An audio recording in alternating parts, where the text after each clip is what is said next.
Պատրաստելու եմ օրգանական կանաչ ոլորով խյուս։ Իդեպ ես օգտագործում եմ արտերի կանաչ ոլորը, ընկերությունը իր հատիկները աճեցնում եւ արտադրում է հենց Հայաստանում։ Ինձ համար դա շատ կարեւոր է, որովհետեւ ես պատկերացնում եմ, թե քանի նոր աշխատատեղ է բացվում եւ ամենակարևորը հայկական հողերը օգտագործվում են, մշակվում են եւ նոր կյանքի են կոչվում։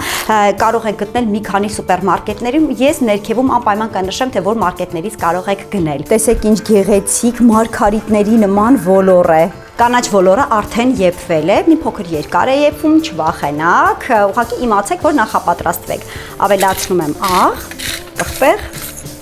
ավելացնում ենք նաև կարագ եւ սերուցք եւ հարում ենք։ Տեսեք ինչ նուրբ, փափուկ, անուշ հոտով խյուս ստացվեց, կարող եք ցանկացած մսային ուտեստի հետ մատուցել։ Ես մատուցելու եմ սաղմոնի հետ։ Մի փոքր էլ չիլի պղպեղով ձիթայուղ կավելացնեմ։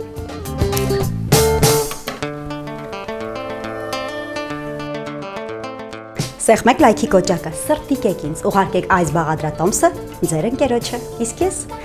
գոհ եմ ինձանից։